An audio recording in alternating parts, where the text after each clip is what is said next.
Okay. And where did you get picked up from today? Oh, he picked me up from my house in Coleman. From Coleman? Yes, sir. Okay, and then he drove up to meet this guy. How do we know that we were picking this guy up? I didn't know. Okay. I just know he was like. Who did know? I didn't know. Okay, until we just ended up there. Okay. I was just for the ride. Okay. Okay. So, in a nutshell, what happened? Just he was opening the car door. As he was reaching for the car door, car rolled by. Was the car going the same direction you guys were going, or the opposite direction? I don't even know. I just know I just heard shots. I went down like this. And then got out of the car and he was just there. Okay. Did you see the car leave? So he went down that street. Past the apartment? Which way? Like, all right. He's pointing south on Warfield. Okay. I just want to make sure. Once he got out of the street, I don't know where he turned. I don't know if he went straight, left, right. Okay. When you were pulling up, where did you first see him? He was just walking. He was just walking. Was he in the road? He was on the side of the road. Where was he? He was in the middle. He was in the middle of the road. And who said, "Hey"? I mean, did you just pull up, or said He just bailed. Who did? The other kid. Why? Daddy came and got him and said, I ain't talking. I don't understand that, Mama. Do you understand that? I mean, but what was trying to... I don't understand that. What's his name? Javari. The other kid that was here. Javari. I don't understand that thinking. Do you know the mama? Can you talk to the mama? We are not trying to railroad anybody. But how are we supposed to solve crimes, solve murders, if we can't get help? If he's shot in the head, will Javari say, I ain't talking? Now, the three boys at the scene were all friends, though how close their friendships were changes depending on who you ask, and when you ask them. Terrell Shamar Lynham was the driver of the vehicle that David was found alongside. Bakari was in the back seat behind Terrell, and in the passenger seat was Javari Johnson, who, as you've just heard, decided to lawyer up immediately. It's something that sets Bakari's mom here on edge, and for good reason. Because in cases like this, where you're claiming to be an innocent bystander, there's really no reason to lawyer up. It's everyone's right, yes, but at this point all three of the boys were being treated like witnesses to a horrible crime. While Javari refused to talk, Terrell, the driver, had his own retelling of events, one that matches Bakari's a little too closely.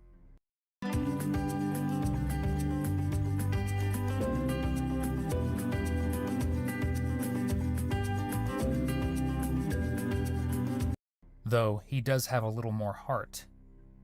But before we move on to the details, be sure to subscribe if you like watching killers like these teen geniuses get caught in their own lies. That's literally all we do here. I stopped the vehicle. As soon as he opened the door, I heard, ow. And that's when I looked. I was driving, so I just looked. My car still driving. I just looked back, and I was like, what the f***? And then I just looked. I seen him like this. Then when I seen him like that, he was like hopping, trying to, I guess he thought they was still shooting or something. Then he was running, then I jumped out of the car, threw the car apart, took out running after him, grabbed him. And then he just, when I was about to grab him, he dropped and I grabbed him. I was trying to find out where he was shot at. And then blood was just coming out, and that's when I ran to the car. They was coming, and I just snatched one of their phones. I said, call the police, call the police. I snatched, and that's when I talked to them. Then. Okay. Did you see the vehicle they were in? It was a white car. White car? And like I told you, where my car was swimming, where my car was, they took off up that road. My car was right here, just in the car. Then we just heard shots. And that's when I turned around, I was like, he was doing like this, and he was like hopping. And I just jumped out the car, and I just took out running. And he dropped, and I took out running towards him. While I was running towards him, he dropped. And that's when I went to stand over, I was grabbing him, trying to see what he was shot at. And I was like, call the police. And I ran back and grabbed their phone. And that's when I was talking, and that's when y'all came. Okay. And did you see which direction this car came from? This white car came from? No, I just knew it. Cause I was driving, so I wasn't really paying attention. I knew it didn't come from the front of me for a fact, 'cause I was seeing it. Okay. And do you happen to know what kind of car it was? Like I said, I think it was a two-door Honda, a white one. But I don't know for sure. It was a small car, so I don't. It could have been a small four-door, two-door, but I knew it was white for a fact.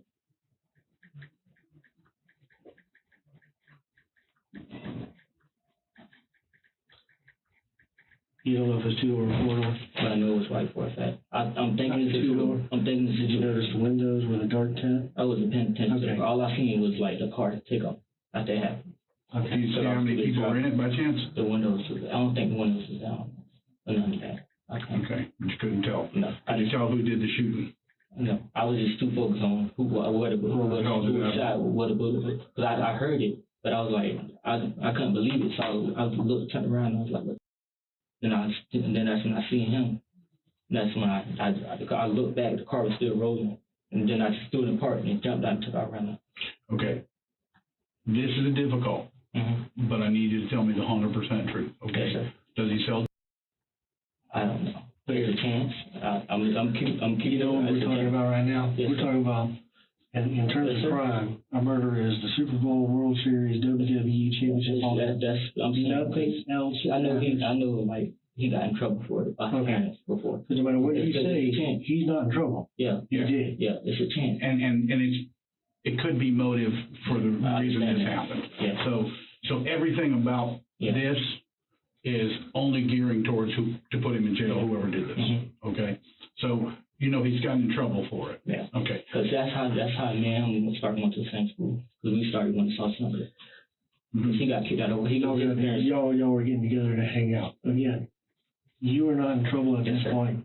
Neither are your friends. And we're not trying to indict Yes, someone. sir. Is the possibility that y'all were going to do some drugs today? No, I don't None smoke. I don't know. No, sir.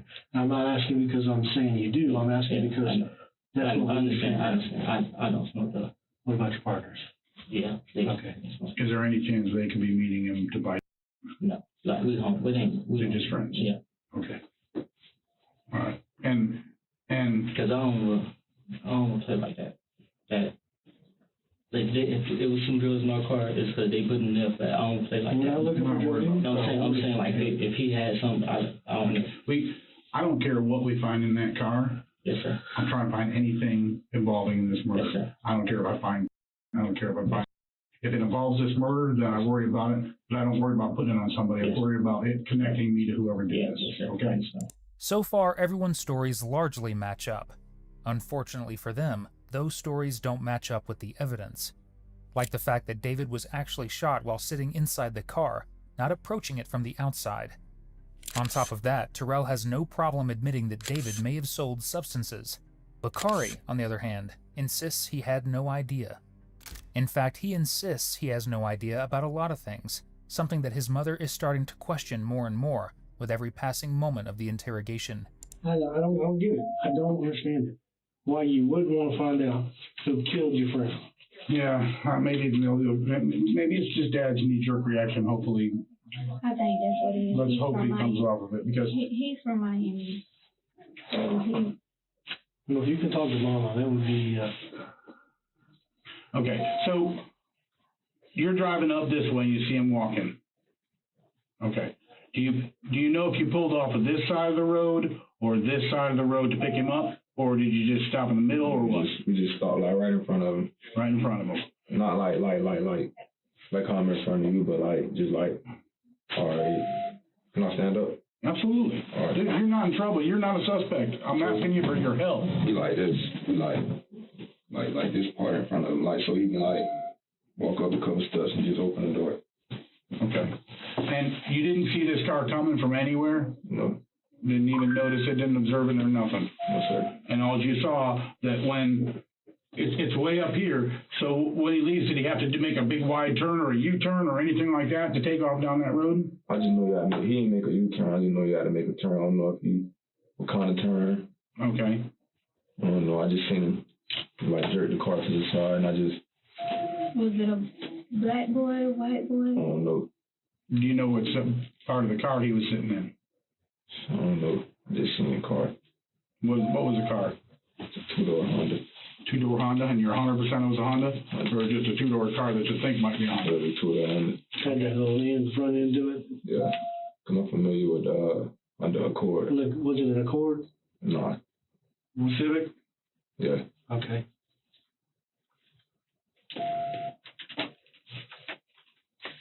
All right, and I told your mom I was gonna ask you some hard questions. I mean, here they come, and look, I I told your mama this already. I have one and only goal, is to catch the big person who pulled the trigger to kill that little baby boy. And I'm sorry, you're a baby boy too. You're young. In our world, you are. I know you're a grown man, but in our world, you got your whole life ahead of you. So that's why I'm saying that. Was he selling at all? I don't know. I mean, if you knew him, if you knew him to the. Oh, no, I didn't even know him. I ain't never go to school with him or nothing. I just knew we were just going. Okay. How many times have you interacted with him in the past?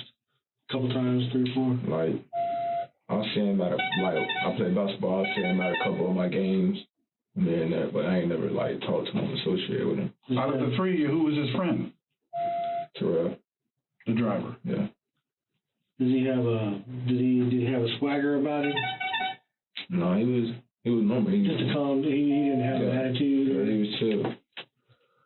Because again, like you said, we're trying to figure out somebody had beef with him, and that's what we're trying to figure out what the beef was.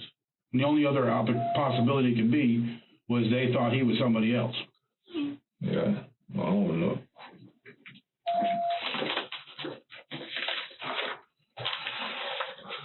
And the reason he keeps running in and out, he's trying to get this information out as fast as we can, because we got about 5 agencies looking for this car now, including 3 helicopters. Can I speak with you outside? Sure. Own a vacation rental? If it's not listed on Booking.com, it's invisible to millions of travelers on our platform. Don't let your vacation rental be invisible. Get seen? Get booked. On Booking.com, Booking.yeah. You know me. I'm the shrugging emoji. But I gotta be honest, it's not great feeling so uncertain all the time. So when my friend told me about the University of Phoenix Tuition Guarantee, where you can know your tuition costs up front. It's locked in till you graduate your program. And they have Just a minute, buddy, okay?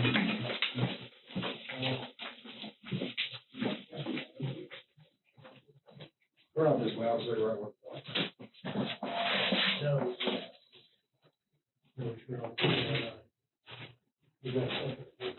Being called a baby boy doesn't exactly vibe with the whole gangster thing Bakari is trying to present out on the streets.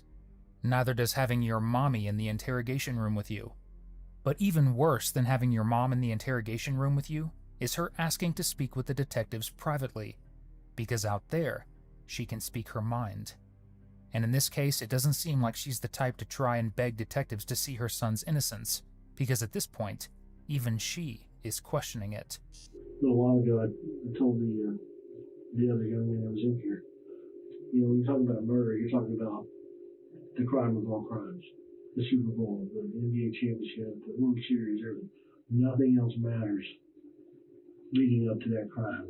Yeah. Now, I say that because many investigations involved me talking to people that were involved in criminal activity, but it didn't matter because I was trying to get to the murder. You know what I'm trying to say? Sure. And a lot of times I was able to help people out with other stuff because I was trying to get to the murder, because I don't care about that other stuff. I don't care about the drugs. I don't care about the driving. I don't care about I don't care about that. All I care about is the murder. Okay? And if you're worried that we're trying to hink you up, I can promise you we're not trying to hink you up. Okay? I know it's hard for you to trust police. I don't know if you've ever been in this situation before, but I'm telling you, Moya, you can trust us on that. We are not trying to do you wrong, okay? So if there's anything you think about this young victim, maybe in retrospect, maybe you know a little bit more, maybe you have a better, more deeper relationship. And that helps us to work towards that. Okay, no matter what we're doing, the trigger man is what we're after. Okay. All this other stuff is just nonsense compared to that. So, if we have some time to sit, is there anything else you can tell me about him, or who might have had a beef, what's going on in your head, thinking about that, what situation that he might have been put in the past couple of weeks, or past month, or past few days, or past hours, that would lead to something like this? Word on the street, word in the book, any kind of Twitter, tweets, Snapchats, any girls How did involved? y'all know to pitch this for you?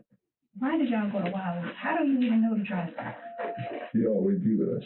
The driver? I never seen him with y'all.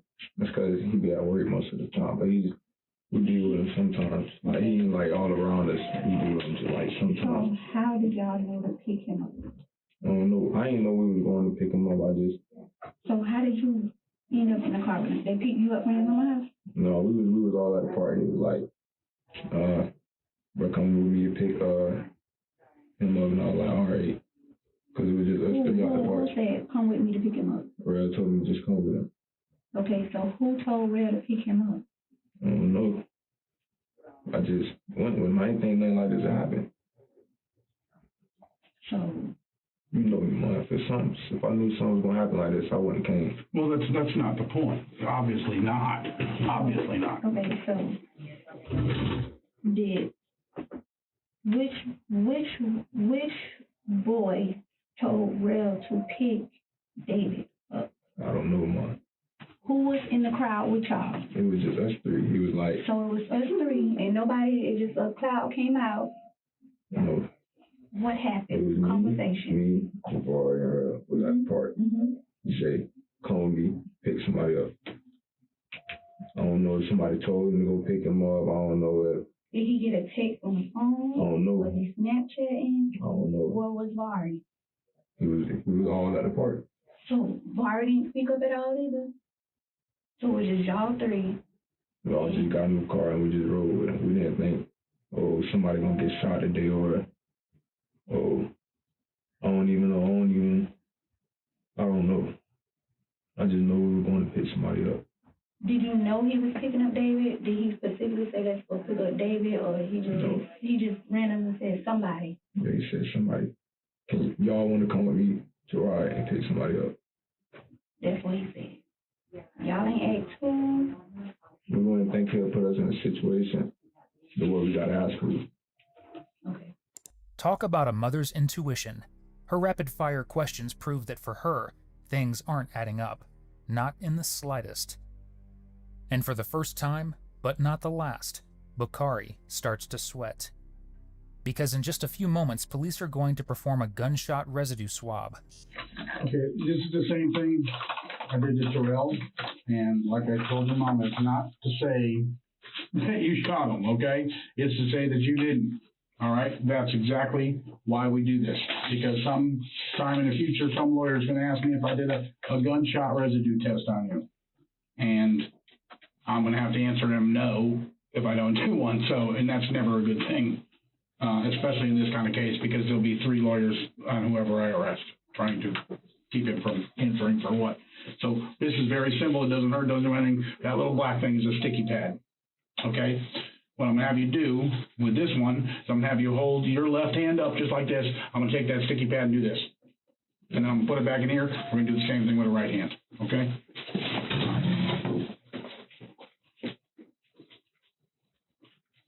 How you doing with all this stuff? Spread your thumb out. You doing all right? I don't like this. Mm-hmm. No, I don't. This is not how you want a day to go in the least bit. Well, we got to go talk to David's mom and tell her that one of the boys that their daddy wouldn't let him talk to us. So. Yeah, that's horrible. I don't understand. I do understand it in a way, but reality is that boy just witnessed something horrible and obviously knows more because he is the one that got the phone call to go pick him up, and that's. Okay, being that you said that, so Vari got the phone number for him to go be picked up. So I ain't never say that. That's the other boy told us. So The April 15th tax deadline is coming, and your max refund is a few steps away with TurboTax. Plus, the new tax law can boost refunds by up to $1,000. how did you miss that conversation if you three there was there together? You know, I always when I'm at the party, I'm not chilling. I'm playing basketball or something. I don't know what they had going on. I just know that I got in the car to go pick him up. Just gonna shoot an answer.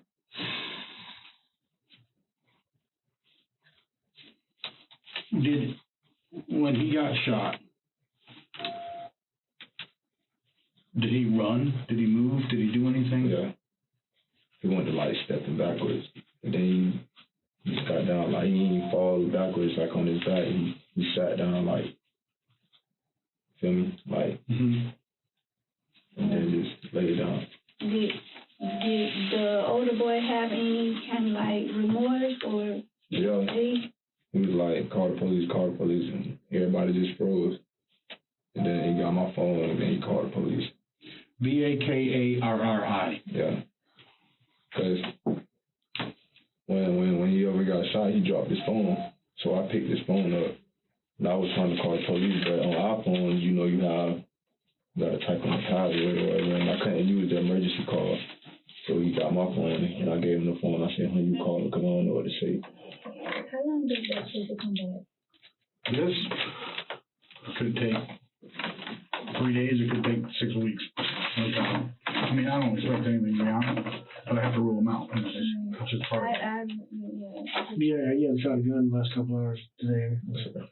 They got a good little lab, got the other lab, and it depends on how their backload is. They can get to it right away. It takes some time. All right, is there anything I didn't ask you? Anything at all, that even the tiniest, minute thing that you can think of?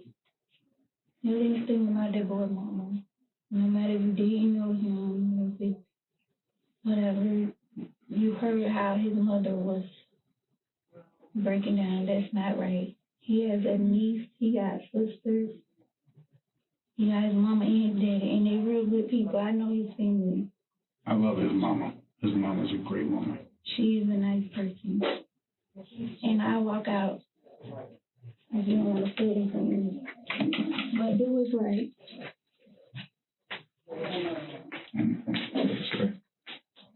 He didn't know that he sold drugs or anything like that. How about his girlfriend? I don't even know if he got a girlfriend or not. Is there any questions you got for me? What happened? Well, I'm gonna catch the guy who shot him, and I'm gonna put him in prison for the rest of his life. That's what's gonna happen. I'm sorry, I didn't know. Here's the thing, okay? The only way these get solved is if people tell me what's going on. I don't give a shit about that snitching bullshit. I don't give a shit about any of that street justice crap. That don't mean nothing. That's child's play. Reality is, we're the people who take care of this at the end of the day. And we're the ones that put these people in prison where they need to be for the rest of their lives. So, there is no such thing as a snitch. That's all crap. And you'll learn that later in life. But realize right now that every little bit of information you can come up with is going to mean something to us. Okay? And if you hear something, I'm going to give you and your mama my card with my cell phone number on it. If you hear something, if something comes up, somebody says something, no matter how stupid it sounds, you call my phone. I don't care if it's 1 o'clock in the morning, 4 o'clock in the morning, 5 o'clock at night. It don't matter. Okay? You don't have, as far as Facebook, what's his name? No, I ain't got a Facebook. You don't got a Facebook? You got a Snapchat? Anything like that? He don't get on social media and stuff. He young, you know.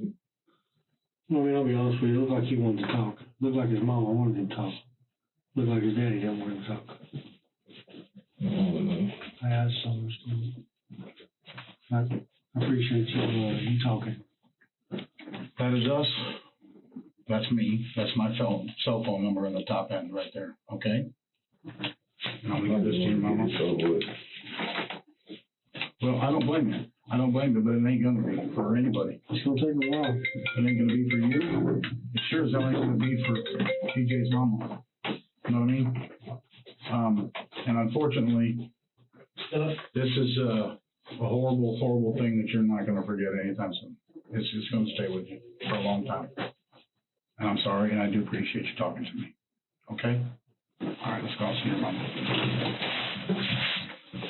With that, Bakari is set free, for the time being. But as police continue to investigate, none of the pieces of the puzzle the boys presented to them clicked into place. And on the hunt for the weakest link, detectives returned to Terrell, hoping he would tell them the truth once and for all. You came up here on your own free will, right? Okay, I didn't force you or anything like that. Be glad to come up, okay? Some people try to use that against y'all before. Well, there's some like rules. parents and stuff. Yeah, there's so many dumb rules and stuff that we gotta follow, and it's just one of those things. All right, so give me your story from the get-go again. Like, you talking about like as far as like wanting to get him? Yeah, what happened from, say, the time you picked up your friends in Coleman? And who? No, I didn't get him from court. You didn't get him from I Coleman. told you when I was at DMV. Yeah. It was with my homeboy, and then it was like they wanted to rob us. Plus, we were supposed to go have fun and all that. Okay, do me a favor. I'm old, Yeah. and I'm half deaf, so just speak up a little bit for me, okay? Because I have a hard time hearing. So you were at the DMV getting your car re-registered. but they didn't let me because it was like because of Corona. So Yeah. like, you got to do it in the county. Got to Okay, it's license. Yeah. So all I right. didn't get 'em. And you were with somebody, or you were by I was yourself? by myself. Okay. And who'd you see there? Nobody. I seen them. Then after that, I seen them. They was over there in the area. Then it was like, I picked them up. You saw them just walking around? No, it was with my homeboy, my other homeboy, Who's your other homeboy? Mason. Mason? Yeah. Mason what? Shin. Mason. Yeah. Okay. I picked them up from him. And you didn't pick up Mason? No. You took them from them? Yeah. Okay, and then when you say you picked them up, who were those two? Bakari and Pookie. Bakari And Pookie. and Pookie and The one Pookie. that was with. What was it? Jabari? Yeah, Jabari. That's who we call him Pookie. You call him Pookie, okay. That's what I always knew about. Yeah. Him. It's Pookie. Mhm. Sorry. All right, good. Okay, so after that, we picked him up. We was going to get David. So we're going to get David, and then we riding around Cranston. So then when I finally see him walking, pull up, he opened the door. I had pop a loud shot, and that's when I looked. I said, Our lawyer said we couldn't name this new Carl's Jr. burger the biggest burger for the smallest price burger, so we didn't. The Kelly XL. Charging more? and I just seen him do like this. Okay. Like I just seen him, and then he just went like running, but he wasn't running, but it was like he was his ass. And then I jumped out of the car was rolling. I didn't jump out yet, but when I turned around, I was like, the car was rolling. Then I had to throw it in park. And that's when I jumped out and took our run out. I said, Dave. And he stopped. When he stopped, he just kind of just dropped, and I grabbed him, and I was just looking, trying to see who was shot at. And I was like, call the police. Then they was like, it was froze. They called him, but it was like frozen. It was like just, he dialed it, but he didn't. I just snatched the phone from him, and I ran back to David, and I was like, my friend got shot. He got shot. It was like, where are you? And I was like, by a graveyard. Then David was like, then I don't know how they found my location, because I'm not good at telling location. So then they pulled up. He was like, I'm grabbing him, trying to see where he shot at. I couldn't find it, but I'm holding him. I'm trying to see what's going on. But when that happened, when he first got shot, when I jumped out the car to go run out to him, I saw a white car. It just was going full speed down the road. It hit it right and kept moving. There's a major slip-up in Terrell's story here that cops don't actually address in their interrogation. The fact that if David was shot the way he claims, by a random car behind him, the entrance wound would have been, well, behind him. But it wasn't. The gunshot wound was from the front, indicating that it came from someone in the vehicle. And there are plenty more pieces of evidence pointing to that fact. Let me explain something to you, okay? All right. I'm gonna sit a little closer to you, because, all right. Let me explain something to you. My friend, this is a serious deal. Yes, sir. Serious. This is not stealing a dirt bike. This is not, this is real deal. Yes, sir. Okay? And there's things that came up in this situation, okay, that are different from what everybody's saying. Yes, sir. All right. I need you to understand something. Yes, sir. Okay. There's a reason why I brought you in here and nobody else. Yes. Okay. The reason I brought you in here is because in my heart, I think you're a good kid. Mhm. I think you are a smart kid. Mhm. And I think you've got a lot to offer this world, a lot in your life ahead of you. Mhm. But this scenario Mhm. didn't happen. It's not right, okay? And I'll explain to you why later. But the reality is, this scenario didn't happen the way you said it did, or the way Bakari said it did. It was something totally different, okay? And my job as an investigator is to simply find out facts, and at the end of the day, write them down. I have a pretty boring job, believe it or not. But my whole goal is to find out as accurately as I can what exactly happened, and write those down on paper. And then once I get done that, I hand that football to somebody else and let them deal with it, okay? And 90% of the time, that football gets handed over to the state's attorney, all right? So this situation did not happen the way you guys are telling me. And I'm sorry to say that because I like you. I think you're a good kid. Yes, sir. But first and foremost, there's a road that goes like this, okay? And there's another road that goes like this. Like this, right? There was a lady who came up this road, saw four of you standing at the car. Okay, four. There was four people standing in the car. But she turned down here. Okay. Then she came down here and went around this way. And then she came up here and she stopped because she saw David laying in the roadway. Well, I didn't see her. So okay. Well, three people were standing here, and one person was standing here. I think that's the police came, right? But this is long. But I don't know how long. I don't know when she came. I didn't see her. None of that. So, but I know when they had the tape out, it was like me. It was just the other officer. This is before the first person showed up. Before the police officer showed up. Here's reality. Here's reality. Listen, I know, and you know, that shot came from your car. Here's the difference. Here's the difference. I want to know, Terrell, are you the shooter? No, sir. That's what I need to know. Because if I thought you were the shooter, I wouldn't be in here. I'd be within somebody else. Do you watch crime TV ever? Okay. This is how this works. There was four people in that car. One of those people are going to talk to me. One of those people are going to tell me what happened. The reason you're here is because I want you to be that one person.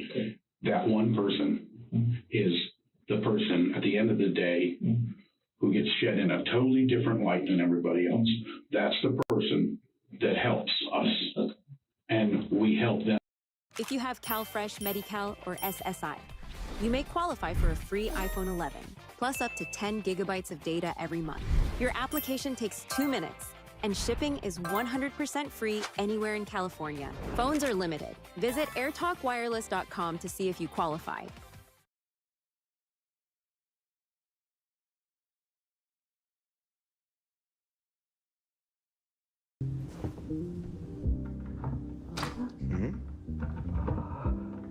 Your setup wants Opera GX, and you're holding it back. You never respected me. Watch.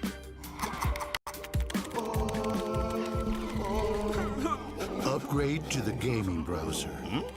Download Opera GX. Them in return, okay? Several things linked the boys in the vehicle to the crime. For starters, well, the fact that they were all there waiting for the police to arrive didn't bode well for them. But then there were the cameras. Police combed every single security camera, ring camera, and traffic camera within a few mile radius of the crime scene, and not once did the white car everyone claimed to see roll into view. Terrell's car, however, was on screen repeatedly. Then there's the fact that a blood spatter analysis proved that David was inside the vehicle when he was killed, not outside of it. But who was the shooter, and why? That shot came from inside your car. We did search your car, I know. okay? And I'm going to be completely honest with you. I want you to know. This is why. Can you do me a favor? Yeah. This is why. Take your head off. Because that drives me crazy.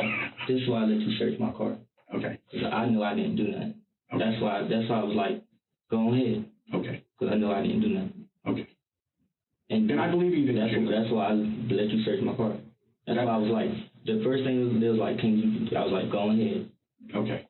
And my heart told me that you did not shoot David, but somebody in your car did without question. Yeah. No doubt in my mind. Who is that shooter? Javaris. Javaris. Okay. And what did he?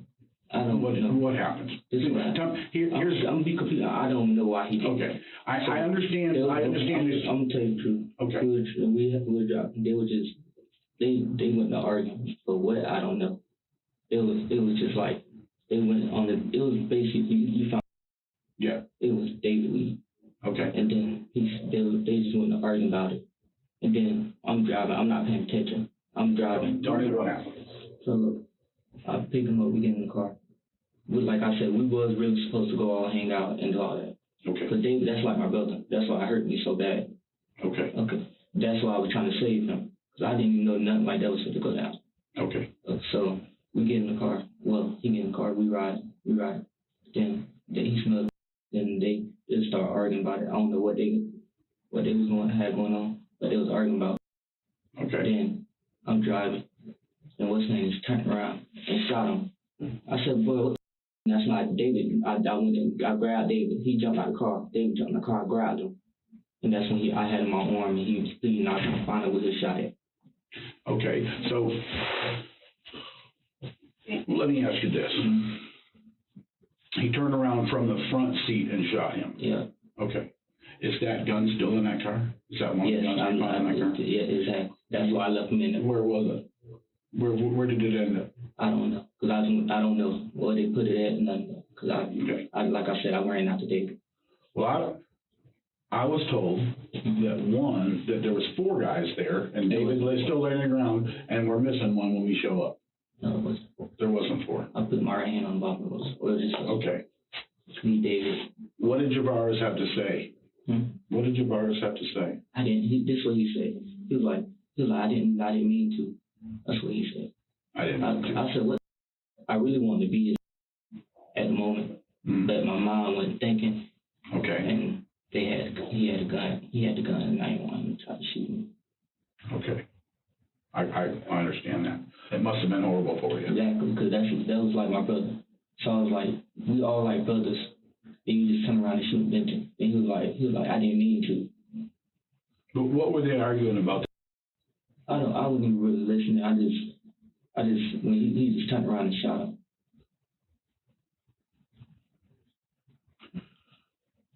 That had to be kind of hard for him. I mean, for everybody in that car. What did Bakari say? Bakari was like, yeah, I didn't even look at none of them. When he got shot, I looked directly at him, and then tried to save him. All I know. Did he say anything to you? Mention anything to you? Yeah. No. Nothing. He didn't even talk. I was like, breathe, please breathe.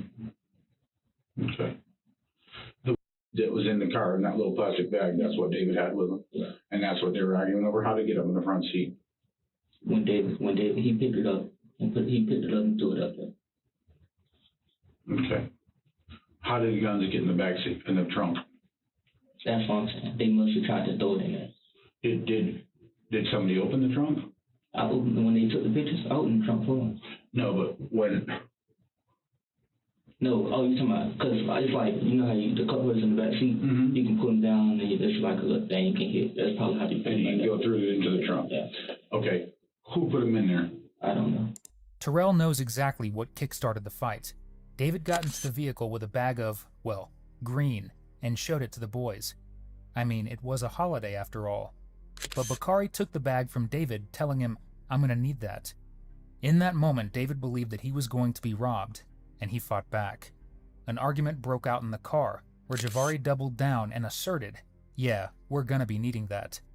When David refused to hand over the baggie, the argument escalated, until finally, Javari turned around and shot David. The death of this young man was over just that, a bag of drugs. But whether the robbery was the intention or not, well, that's still a question detectives are wrestling with at this point.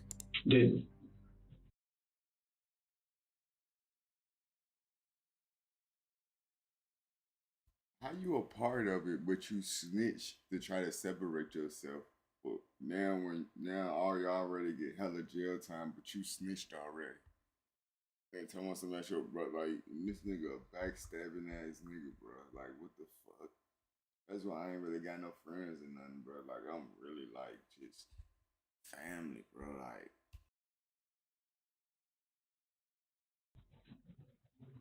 What was Javari's attitude after it happened, before the police got there? And they were scared because he knew he was wrong. And did he say anything about? Here's the thing with the white car. Okay, I've had two guys out since the minute this happened, and they have gone to every ring camera, every surveillance camera for a mile and a half out past I've seen in the side, and they've checked every single camera. We've got your car on camera several times. We do not have a two-door white Honda on that camera, not once. So the white car had to be a story.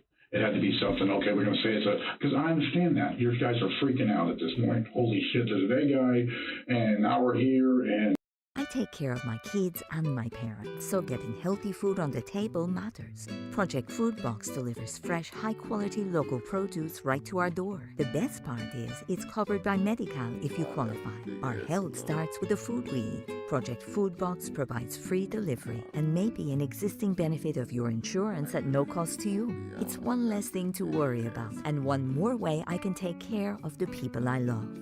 See if you qualify at projectfoodbox.org. And did one of the guys say, okay, we're going to say it was a drive-by, it was a white Honda? Yeah. Okay. Who said that? Who started that? Javari's. What did he say? Man, you just gonna show this. If I wasn't agreeing with it, but then I was like, because I knew this was gonna unfold like this. So I was like, I just said, okay, I'm gonna go with it. But when I said in my head, I'm thinking when it's unfold, I'm just gonna tell them straight up. And I said, lie for y'all, knowing I didn't know none of this was gonna go down, and you did this. Okay. And how did he say it? Try to think back. If you have to close your eyes, sometimes helping me, it helps me close my eyes and think. Like when we were standing there, when the police arrived, he was like, we're gonna say it's a white car. It was a white car, two-door car. He said 2 doors, 4 doors, and it was a white Honda. That's what he said. Okay. To pick up David for one reason, to rob him. As a result, they were all charged with first-degree murder. Bakari and Javari were both sentenced to 50 years behind bars for the murder and armed robbery of David Lyons. Terrell took a plea deal, pleading guilty in exchange for 25 years in prison. They got 25 years that he told. I mean, shit, you gonna see daylight. Our thoughts are with David's loved ones, friends, and family. Thank you for tuning in. Nearly 85% of everyone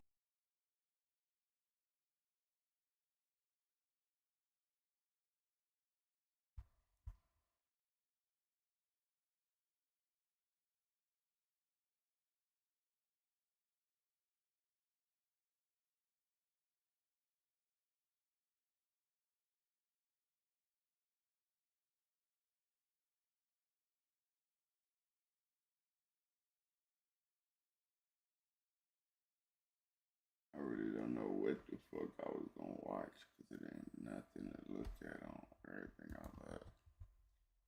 Like, it ain't nothing to look at.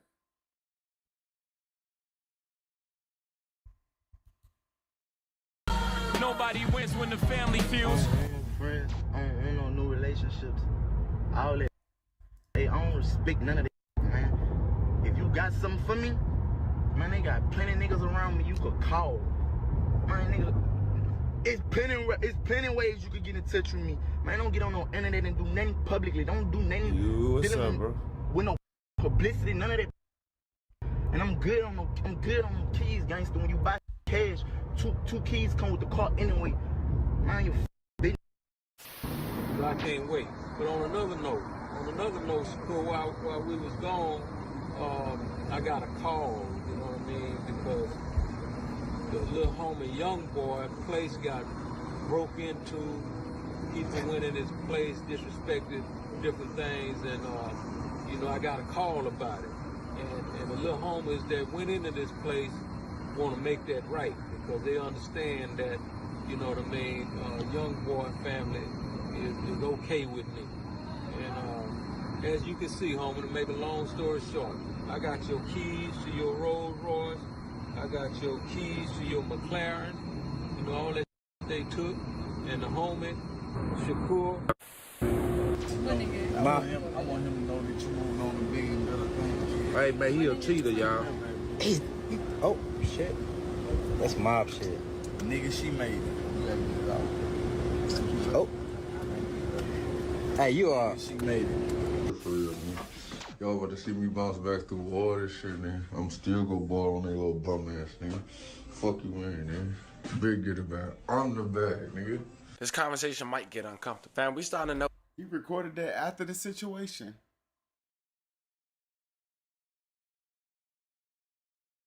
Bro, that's an old video, bro.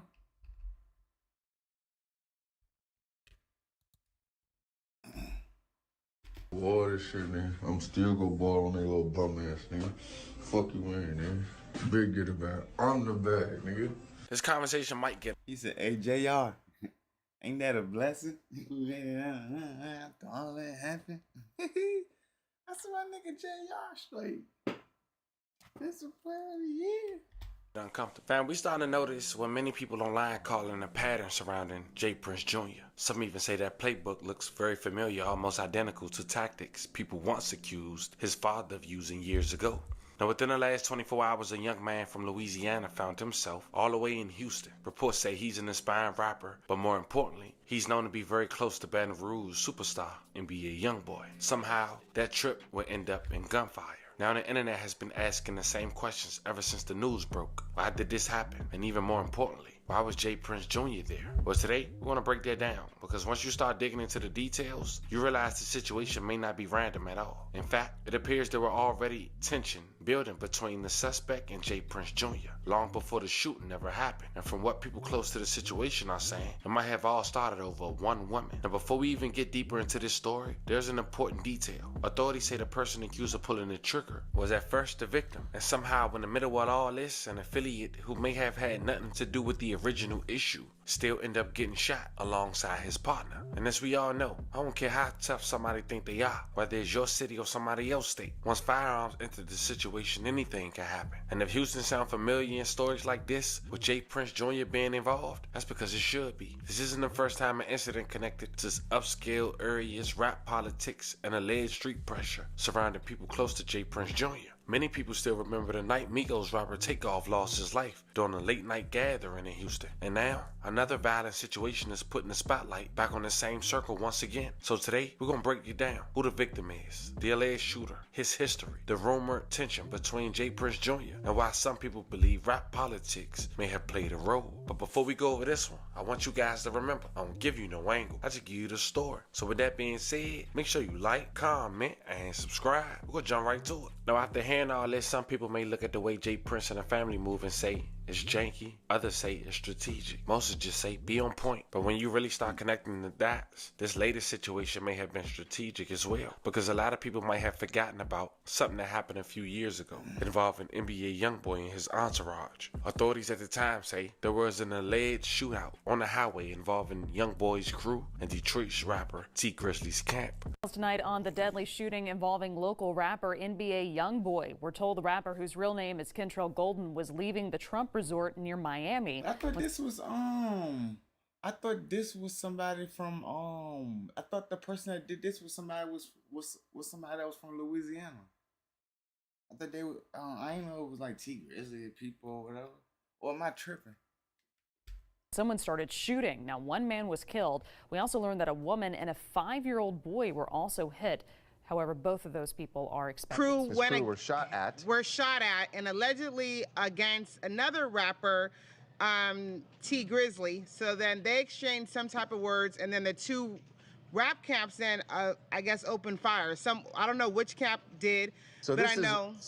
This video is someone looking out from the hotel, that's looking out at everything that's going on here. Police closing in on the suspects. So NBA Youngboy's girlfriend allegedly got shot in the shoulder, and then. Wait a minute, did she get shot? I mean, do we know? She was transported to the hospital, okay. Okay. After that, so 2 other innocent bystanders were allegedly hit. A 5-year-old boy grazed, and a unknown man who's 43 years old. All in the same incident?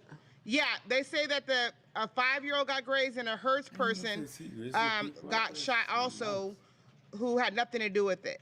So somebody was targeted and they just sprayed bullets? They say that NBA Youngboy was the target, and then of course his girl got shot allegedly in the shoulder, and then different people got shot within. I don't know who did that and what happened with that. Now, nobody cooperated, so it seemed things would at least die down when it came to that situation. But the two camps, NBA Youngboy and T Grizzly camps, was never seen publicly doing music, to an event, or even socializing ever since. So the tension was always still there. As years would go on, Takeoff from the rap group Migos was shot and killed at 28 years old, November 1st, 2022 in Houston, Texas. Some say allegedly by J. Prince. We did a story on that incident. We talked about how Quavo and Takeoff was riding with J. Prince Jr. the whole day, and the same J. Prince Jr. had told some of his youngins they was about to shoot dice after the bowling event, which led to gunfire. Patrick Clark would later get indicted on murder, and then get an attorney who was known to represent the Prince family.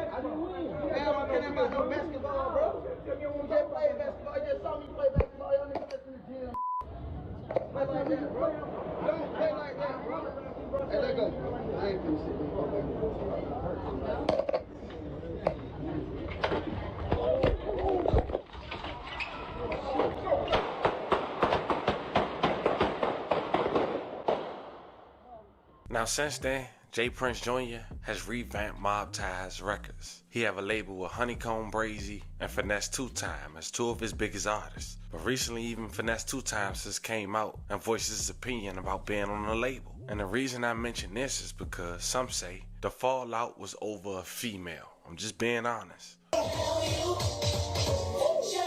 Let me go, Junior. We done already made all the money we can make. I don't want to go to no another label with you. I love you. But I no longer want to be Mob Ties business-wise. I love all the Mob Ties street niggas. It's time for me a new look, Junior. It's time. Let me out that contract, bro. I'm done with that contract, bro. We ain't made no money. I've been with you 4 years, P. We ain't dropped nothing but 2 projects. Ain't Mob Ties, ain't hitting on nothing with the music shit, P. Hey, Junior. I'm 33 years old, P. Let me go to somebody, P, that's gonna let me motherfucking me gon' give me about 10, 15, 20 M's out this shit. If you want you some money out this shit, fuck, cool. You can get some money out this shit, P. I ain't tripping, but let me go make my money, P. It's over with. We done, bro. He's more than motherfucking able, man. He's able, man. Now, during that same time, about 2 years ago, Jay Prince Jr. had threw shots at a Detroit rapper named All Star JR after he was on video having his girlfriend lick off something off his arms and then go on to thank him for having different. How niggas like other niggas' baby mamas and shit? Like, ew, that's the nastiest shit to me. Check it out. I want him to know that you moved on to bigger and better things. Hey, man, he a cheater, y'all. Oh, shit. That's mob shit. Nigga, she made it. You gotta get it out. Jay Prince so whack. Nigga, she made it, bro. He's so whack, bro. Like, fuck. Oh. Hey, you are. She made it. Trust the process. Hey, man, I'm glad you left her alone. Oh, I'm glad y'all had differences. and like to start dating a nigga baby mama and then throwing salt on the nigga that she used to date is different. Like, you want another girl because of hate from another nigga, like that turn you on, bro? Like, ew. Like, you know, bro, I don't think you know what niggas and they baby mamas be doing, bro. Like, niggas who got baby mamas, trust me, them kids came there for a reason. Them motherfuckers was doing wild, nasty ass shit. Like, I ain't even like, he a different type of nasty, bruh. Like, real shit. God, like, say if my situation don't work, God bless the next nigga who gonna step up to the plate, cause I done did some wild shit. So, don't blame me. But I'm just saying, I can't do that, bro. That shit's disgusting. He said, shoot the club up. Shoot. Motherfucker, just, you know what I'm saying? Like, that nigga get turned on from taking other niggas' baby mamas. That's some nasty shit. Because I'm the different. And then got them little niggas fighting. I know Ben 10 and them feel so stupid. It's not. Trust the process. Now keep that situation in mind, but just to give you some background information on JR, he from Detroit, and in 2022 he survived being shot in the head. It was Sunday at around 11:45 p.m. The rapper and 3 other males were in 2 separate vehicles traveling on 8 Mile when a white Chrysler 300 pulled next to them and fired shots. One of the vehicles, a Chevrolet, crashed into a fence after the shooting. Jeremy, also known as rapper All Star JR, was shot in the face and was rushed to a nearby hospital where he was first listed in critical condition. According to his manager, he was alert and doing fine by Monday afternoon. Where you got in an incident. Now, can we please have a story time of that incident, because the story is crazy as hell, and You say I'm Dr. Seuss. basically. Shit. Really? Shit, y'all know what the fuck happened, but leaving the event and shit. In the event. I stopped at a light and shit. Like, it just got boxed in. Niggas got to blowing that bitch down. Like, shit.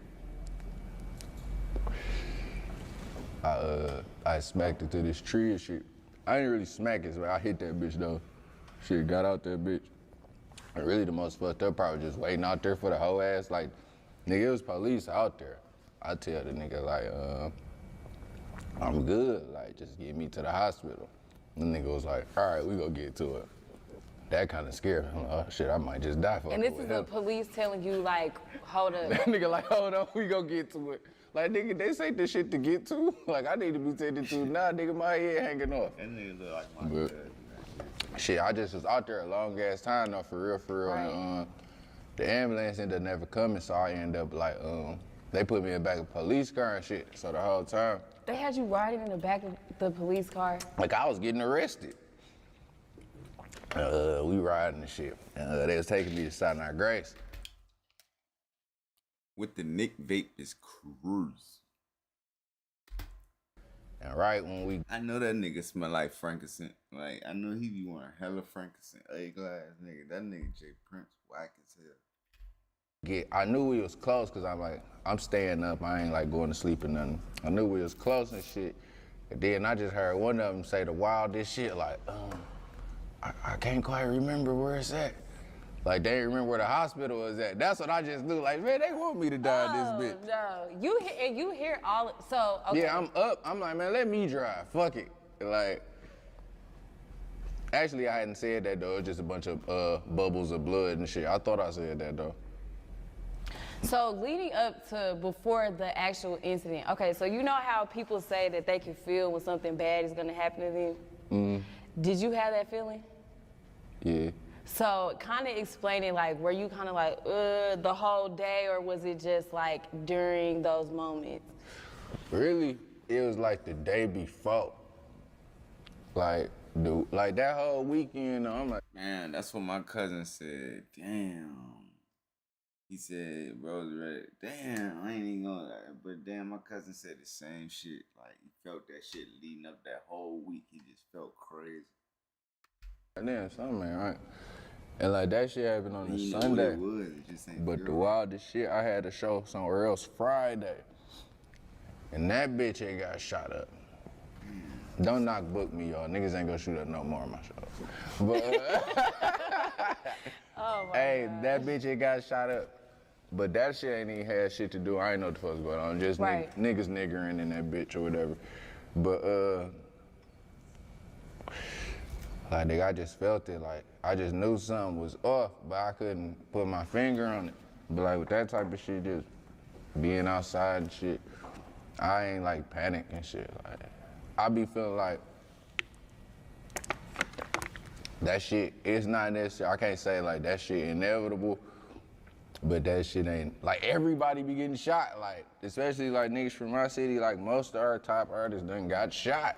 Right. Like, there ain't no way around that shit. So like, and I've been outside, so it's like, shit, I'm just like, nigga, don't die. Right. Like, that's the only goal, don't die.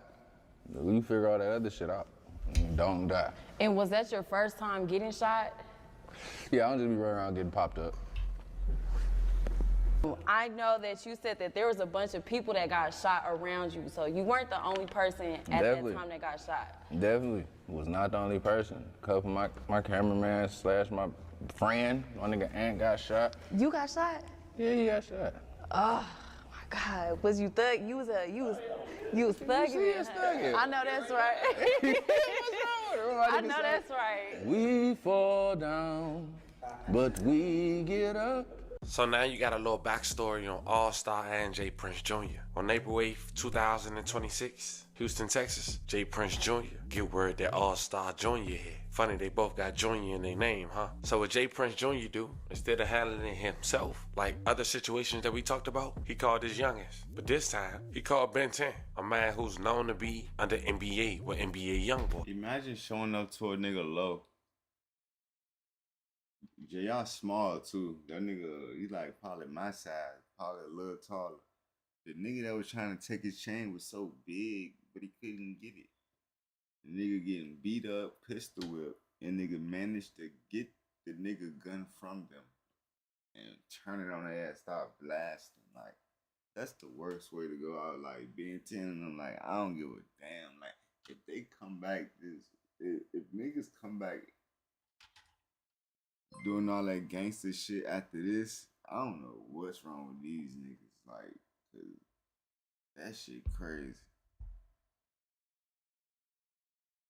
No bullshit, he did. As mentioned, he know J.R. and T Grizzly is real close, and he know T Grizzly in the NBA camp has some differences dating back to 2019. It was alleged that a fight ensued. Allegedly, Jay Prince wanted All-Star Jr. chain. A video had ended up surfacing online of the altercation, saying Jay Prince just look. Another aspiring rapper was with Ben 10, both from Louisiana. Now it seemed they jumped All-Star J.R. Ended up taking his chain, and when All-Star JR got up, he ended up shooting not only Ben 10 standing over him, according to some reports, but also the other guy he was with, Jay Prince Jr. Nowhere to be found, not there to help Ben 10 or his friend, but just left like everybody else. As of now, both had survived in critical condition, thank God, but it shows you a very disturbing pattern going on in Houston.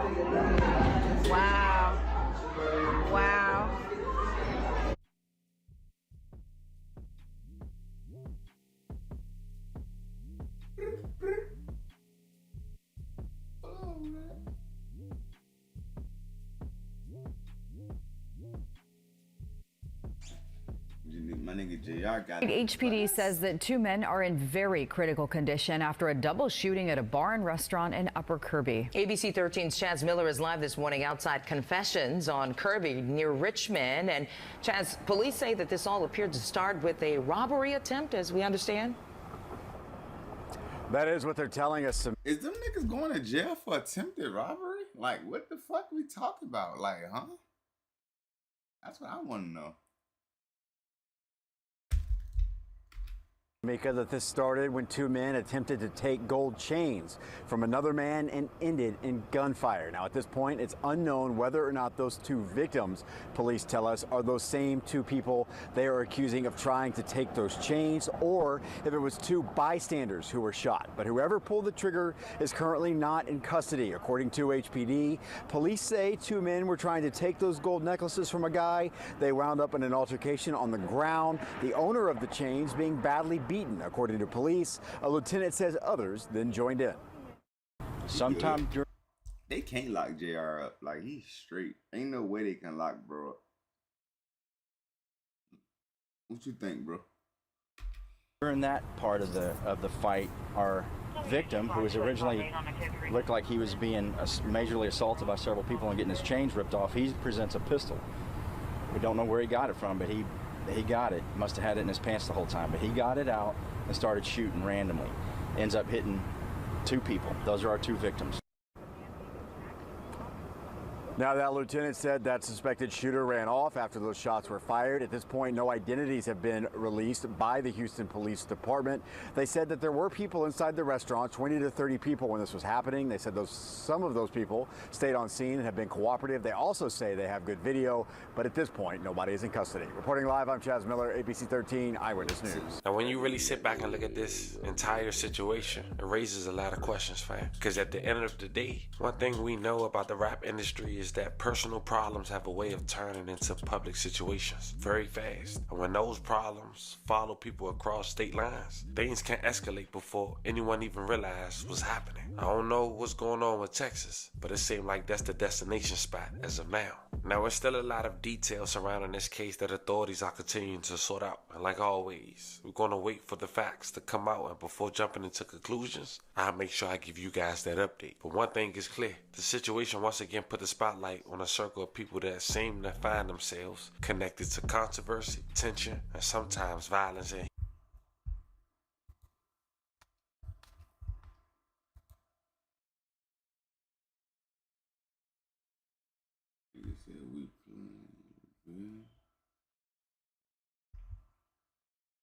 Bronny James ass evil.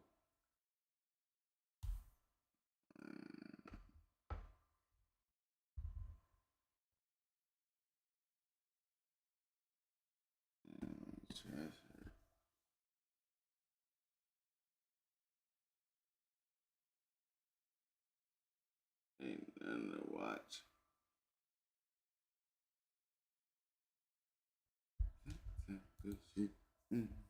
A concerned boyfriend begs police to check on his girlfriend. Is she alive? I don't know. A year channel. What the fuck? I don't know.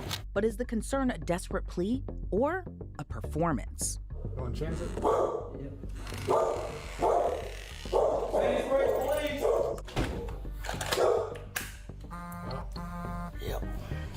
This is Inside the Crime, presented by Law and Crime. I'm Elizabeth Milner.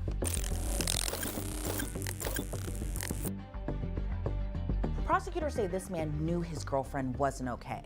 And what's more shocking, he was already out on bond for another violent crime involving the same exact victim. It's May 15, 2024. We're in Sandy Springs, Georgia, a city less than 30 minutes north of Atlanta. It's just after 12:30 in the afternoon when the Sandy Springs Police Department gets a call they weren't expecting. SATCOM 911, what's the address for the emergency? Hi, Mercy, Angelica with Sandy Springs headquarters. I have a gentleman want to turn himself in. Is he wanted? Yes, he said he want to turn himself in. Officers meet with the man who wants to turn himself in. He says he's just been involved in a physical altercation with his girlfriend, and he snapped. How we doing, sir? Where do you live?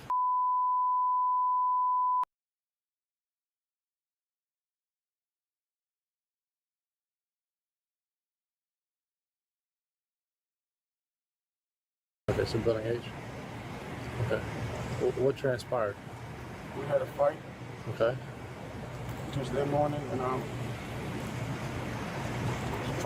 She was drunk, and she jumped on me. She made the music jumping on me for like hours, and I finally snapped. Okay. When you say snap, like, is she alive? I don't know.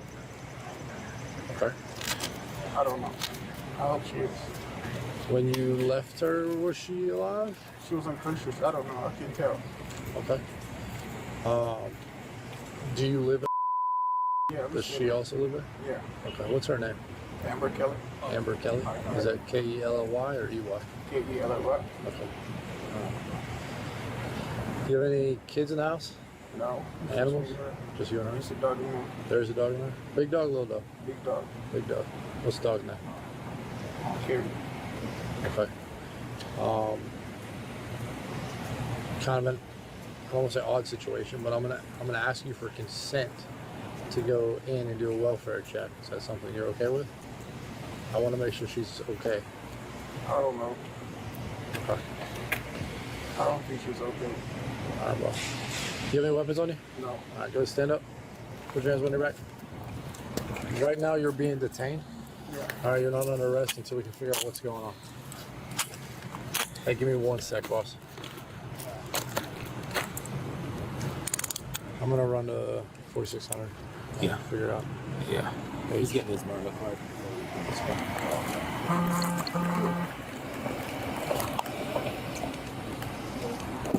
The man was ID'd in the Sandy Springs PD incident report as Mamadi Tambajang. Additional officers rush over to his girlfriend Amber Kelly's apartment just to make sure everything's okay. But by the time they arrived, it was too late. Sir. Bruh. Nigga, how about I found my weed pen? Remember the one I told you I lost? Man, how about that bitch was outside on the ground in the driveway? Bro, I thought the juice, man, that bitch was almost dried up, man. That bitch went from full to halfway. But look, I'm laying down last night. I'm half woke, half asleep. Well, I was too hyped. I found that bitch. I'm half woke, half asleep. You know the Biscoff cookies? I'm throwing them bitches back in my sleep. Like, you know, like when you half woke, half asleep, you be eating snacks and shit. I know, you know what I'm talking about. I know you lay down and ate some snacks while you was half woke and half asleep before.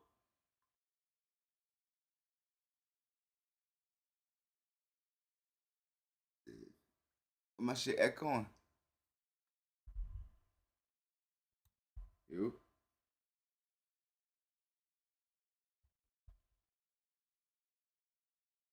Okay, hold on.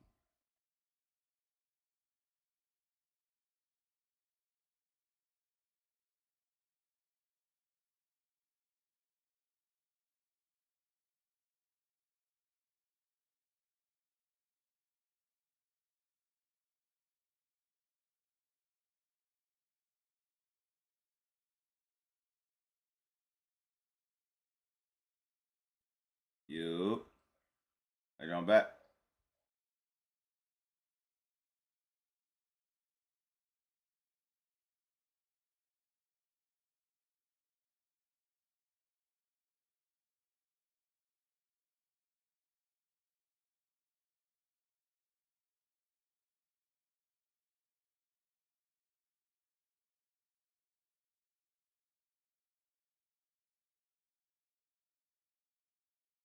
You?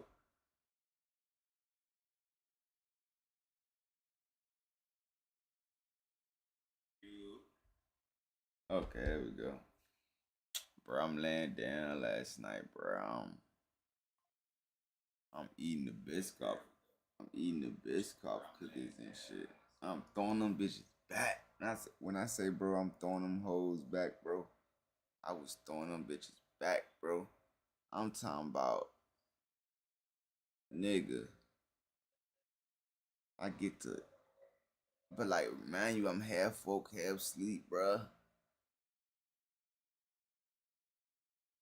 It ain't echoing them. I had the big jumps too, the big Biscoff jump, like the jump they give you on the plane, like the extra large jump. Bro, I'm chewing on the side with my temporary cap at. I don't know, but cause like I won't chewing it. I was like kind of like just eating them, getting them soft, kind of like, you know, so I bit it. Like I fell asleep and I bit it. All I heard was, I heard a crack, a loud ass. Nigga, I popped up so quick, motherfucker. The crown, the temporary crown broke, my nigga. I'm like, whoa, I'm wilding. I'm telling you, I was throwing them bitches back into today Friday, bro.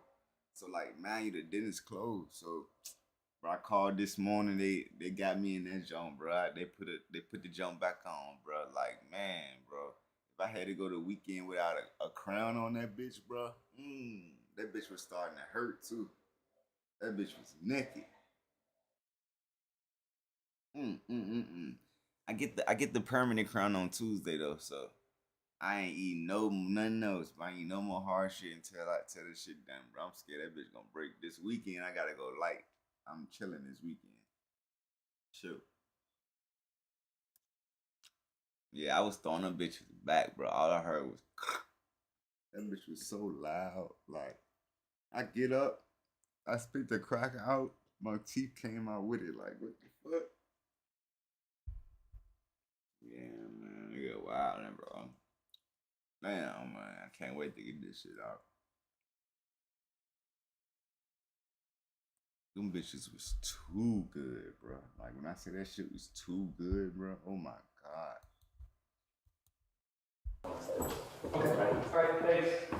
No. Well, this guy turned himself in. Thank you. This guy just turned himself in. It's just an odd situation right now.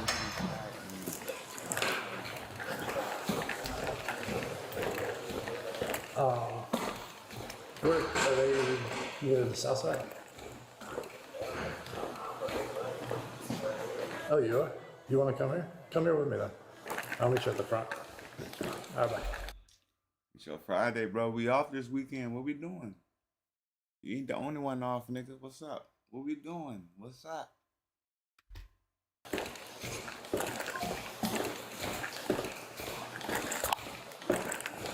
you doing? Yeah.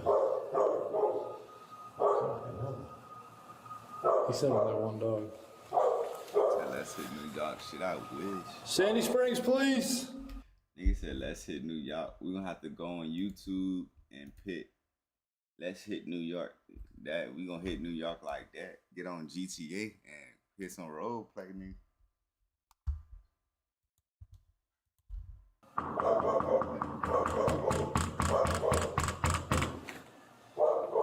Like 2 days ago? Yesterday, today? You want to chance it? Yep. Sandy Springs, please! Sandy Springs, please!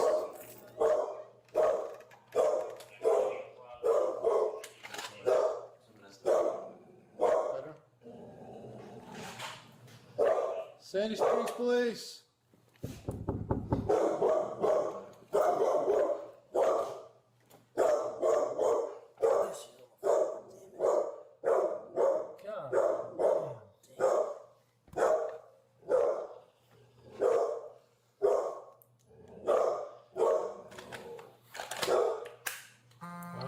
Shit, what's up? I'd go if I was you. I'd go just because, little twin. Or they probably trying to get all y'all rounded up and take y'all off the map. I wouldn't trust it. Me, ain't gonna be too heavy. I wouldn't trust it. That's just another way to cut the population down by 10. You feel me?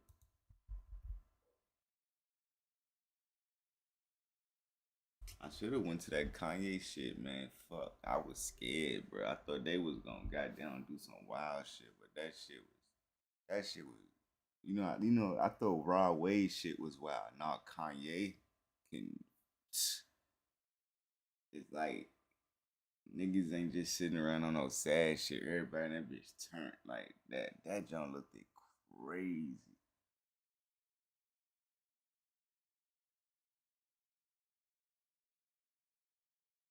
Man, you ain't gotta do nothing, bro. What you mean you gotta chill? No, you don't. What the fuck? Okay, they can't fire you for you being grown, having doing shit you want to do. You can't get fired for that, bro.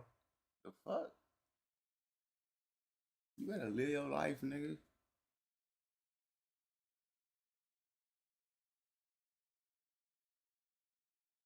Niggas got lives outside of work. They understand that shit. What the hell? I'd be damned if I give my all to them motherfuckers like that. Nigga, eat my ass. I ain't going out like that. He said he'll nah, like reasonable. You gotta think. You gotta finesse your ways. Like you gotta you gotta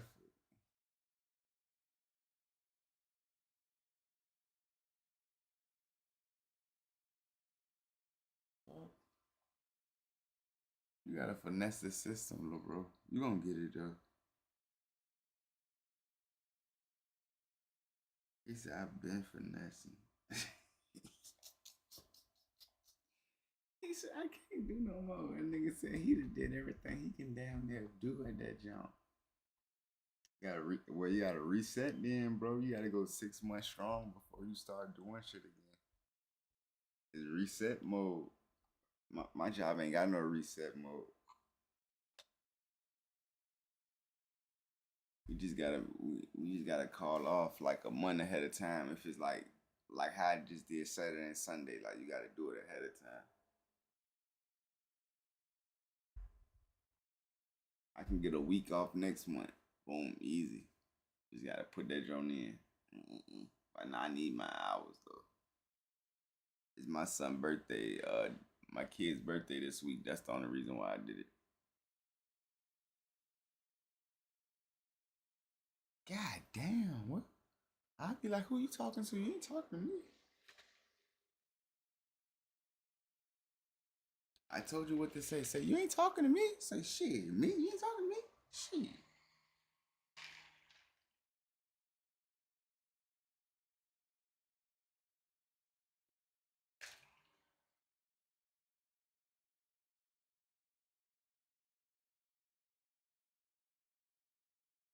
Yeah, it's a little summer trips. Shit, come out to Cali, bro. Come experience the summertime. We could definitely hit the beach. The beach be jumping. Come out this joint in summertime, like June, July, like July, August. Oh my god. Oh my god. We got it. If we do that, we gotta hit San Francisco.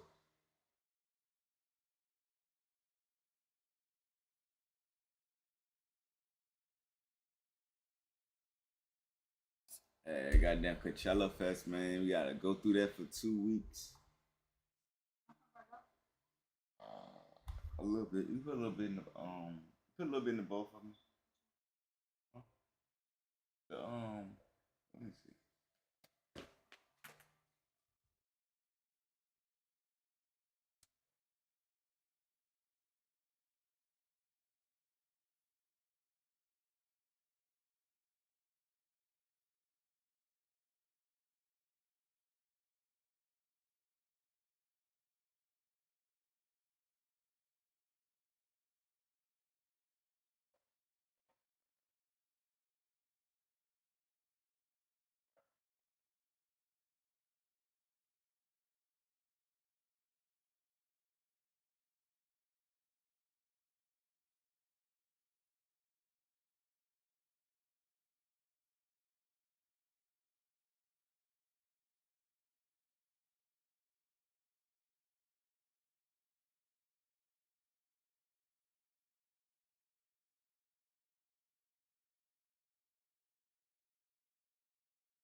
My bad, little fool. I had to get that food, bro. My bad, little fool. No, I don't get in the water, nigga. Hell no, I don't get in that goddamn water. There's other shit you could do out there. You know what I'm saying? I like walking the boardwalk. Like, I like walking the strip. I like walking up and down. You know what I'm saying? They got little shit on the strip. Like, you know what I'm saying? They got ice cream and shit. They got like, you.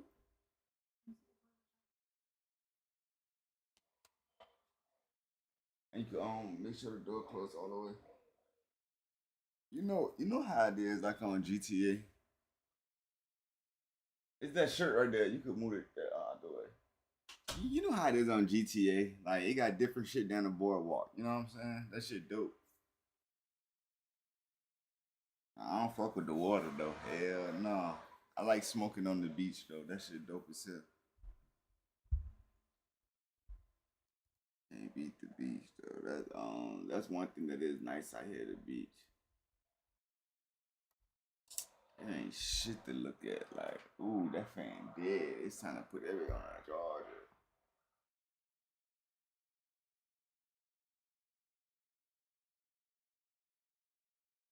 I really don't even know why I went live. It ain't nothing to look at.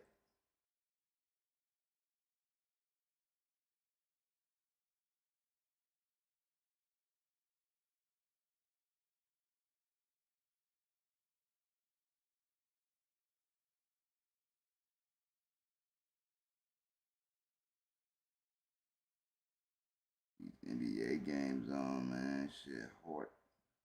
Hella games on at one time. Like, hella games.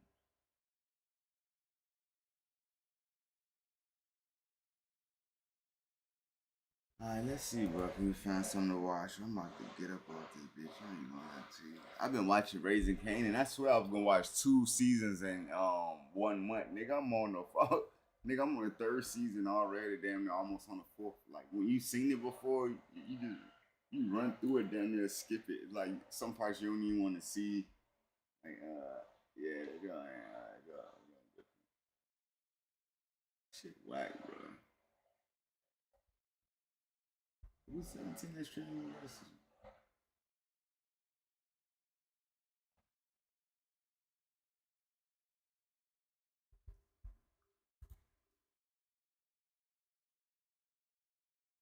Nah, this shit is lame. Oh my god.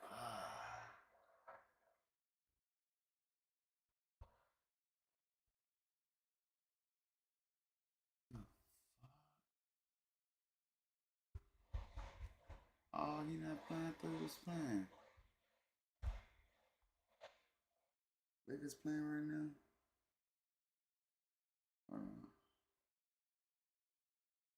So Marcus Smart was in tonight. Oh, he is in. Oh, here we go. Bro, it's so boring, bro. I ain't gonna lie. Like, this shit is different, nigga. I'm ready to eat my food.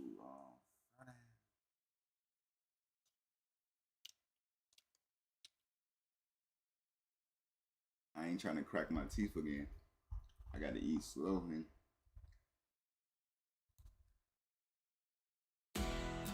Spring, the unofficial new year for tool people. A time to start new jobs and tackle new projects with new tools from Harbor Freight.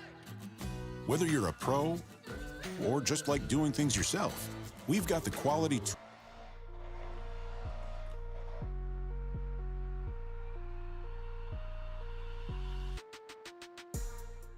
This isn't some cautionary story somebody made up to scare people straight. This is Harlem. Real blood, real grief, real bodies showing up in the Bronx in the middle of winter. And at the center of it all was a friendship so deep that when it finally broke, the man who broke it spent the next 30 years trying to explain himself on camera and still couldn't quite find the words. So let's go back. Before the money, before the murders, before the snitching, the Supermax, and the Halloween drive-by. 2 boys, same city, same decade, same poverty, 1 year apart in age, and about a mile apart in geography, which in Harlem in the 1960s might as well be two different countries.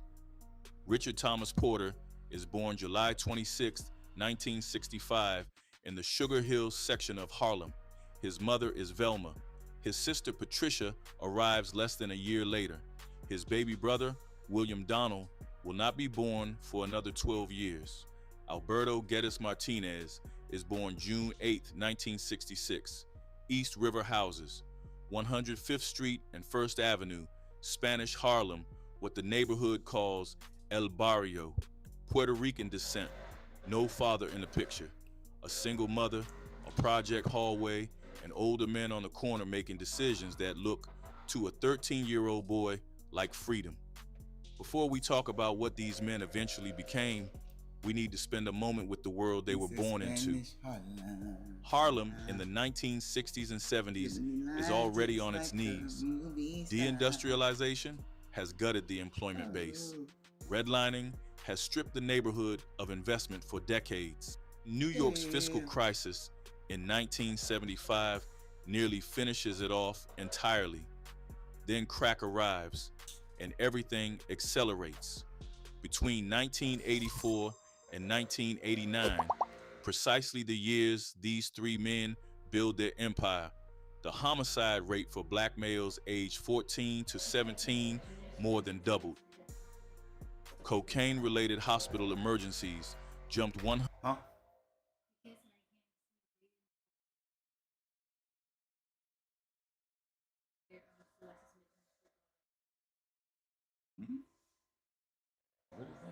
What the fuck?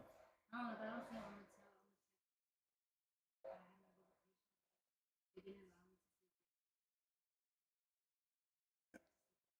That's why I ain't doing my shit over there. You can't do that shit. What the fuck? That shit sound crazy. 110% in 1986 alone. 1 year. Author Russell Lee Sharman described cheap crack in East Harlem as largely responsible for the devaluation of human life. It radically affected the economy of violence. That is what normal looked like on their block. Rich Porter does not wait for the world to choose him. He gets there first. At 9, he is bagging groceries. At 12, selling marijuana joints for $1 each. And here is the detail that tells you everything about who this man was. Before he ever touched real product, he made fake hash out of nothing but eggs and sage and sold it as the real thing. 12 years old, already understood branding, markup, and the psychology of his customer. He was not just hustling, he was thinking. By the time he has real product, he names it much better. That is what Rich Porter brands his cocaine, and he runs it from the corner of 145th Street and Amsterdam Avenue. His first BMW comes at roughly age 15, not leased, purchased. Kevin Childs told the New York Times plainly, "We were all young adults, teenagers, and we had more money than we knew what to do with." On the East Harlem side, young Alberto, already called Alpo, though nobody agrees on how that name started, is moving differently. A childhood neighbor described him simply, "Po always stood out. I can't picture anyone not liking Alpo. His smile embraced everyone."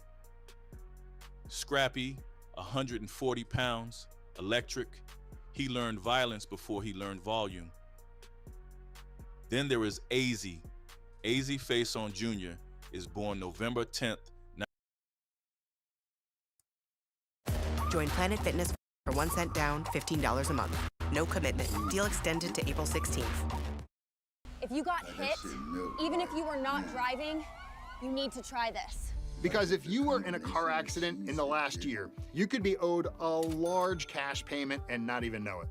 Even if you weren't driving, all you have to do is click the link in this video, answer 5 simple questions about your accident, and see. 1964 in the Bronx. In 1970, a fire destroys his family's apartment. 9 people, 1 bedroom. They relocate to Sugar Hill in Harlem. AZ drops out in 9th grade, gets a job at a dry cleaner's earning $75 a week. Then in 1983, he sees Scarface and decides that is his way out.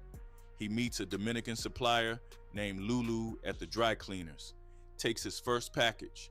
By 21, he is clearing $40,000 to $100,000 a week as a cocaine wholesaler, $75 a week to $100,000. That is 1980s Harlem arithmetic.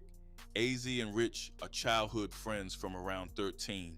When Rich goes to prison around 1985, Alpo approaches AZ claiming association with Rich. What I liked it about back in the day with the hustling, they used to buy like arcade room, laundromats, and little diner spots, and they'll use, you know what I'm saying, use it as their hood. Like, I like how they did it back in the day. Now niggas just, it's different. Now little niggas ain't doing none of that. But even in my time, it was nothing like that. But I like that they did that back in the day. It was like, they made it seem like the money was so easy to get. Like, this seemed so crazy. Rich co-signs from behind bars. When Rich gets out, the three are aligned. The brains, the brand, the bolt of lightning.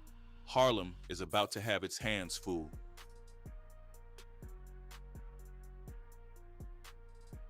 At their peak, these three were moving more cocaine through New York than almost anybody else alive. One source puts it plainly, they were among the largest independent cocaine distributors in the entire state of New York. Not just Harlem, not just the West Side, the whole state. Think about that for a second. 3 young men from the projects, 1 Puerto Rican, 2 black, none of them even old enough to rent a car without a cosigner. And they're running one of the biggest cocaine distribution networks in New York.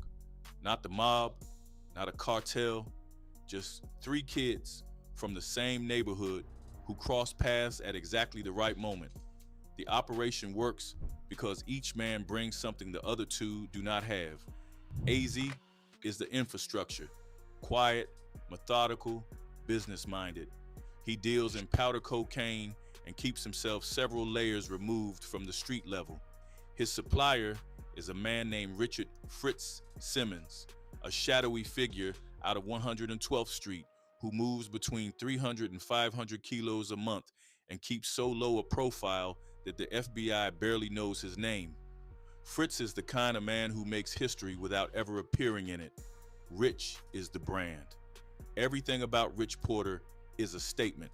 The cars, the clothes, the presence. He owns approximately 40 vehicles throughout his career. 40. He is rumored to never wear the same outfit twice. And locals will tell you to this day that Rich and Alpo were the first men in Harlem to own convertible BMWs, and that the trend of reclining all the way back in the seat while driving, that started right here on these corners with these 2 men. Harlem was watching and copying everything they did. Alpo is the energy, the bold move, the violent one, the man who would rather escalate than negotiate. By this point, he has already learned from Randy Love that fear is a currency and he spends it freely.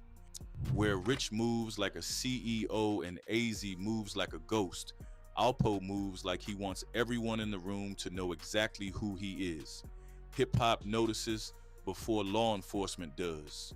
LL Cool J references Alpo by name in a lyric on the back of the bike with Alpo doing a back down 125, hoping to stay alive. Favorite spot, rooftop. LL Cool J, one of the biggest rappers alive at the time, name dropping a Harlem drug dealer like he is a celebrity, because in Harlem, he is.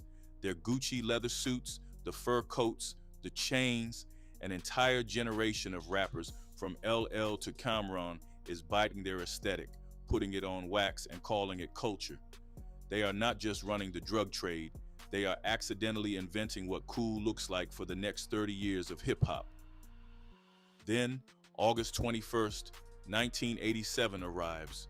2:30 in the morning. AZ is at his aunt's apartment at 1295 Grand Concourse in the Morrisania section of the Bronx. He uses the place as a stash house. There are 6 people inside. Armed men come through the door and begin shooting everyone in the room at close range.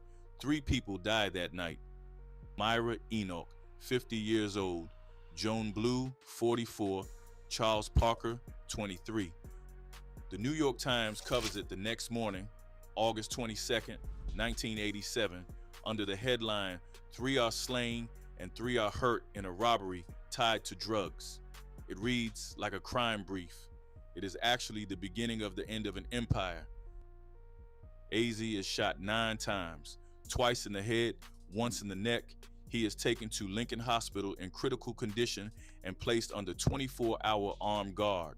The robbers get away with approximately $5,000 in cash and a chain. And here's the part that really breaks you. One of the attackers, Kevin Clark, the boyfriend of AZ's own sister, his own family, all of it, for $5,000 and a chain. AZ survives, barely, medically speaking. It is a miracle, but something shifts. When he comes out the other side of that hospital bed, he tries to warn Rich and Alpo. He tells them directly, this life only ends one way. Get out. They do not listen. And according to Pat Porter, Rich's sister, who gave a full interview to Vlad TV in 2022, after AZ was shot, Rich and Alpo were not even dependent on him anymore. They had developed their own separate connects. The shooting did not weaken the operation. It fractured the relationship. And in that fracture, something cold had room to grow. Now you can meet with a TurboTax expert in your community. They can do your taxes for you and get you every dollar you deserve. Local tax.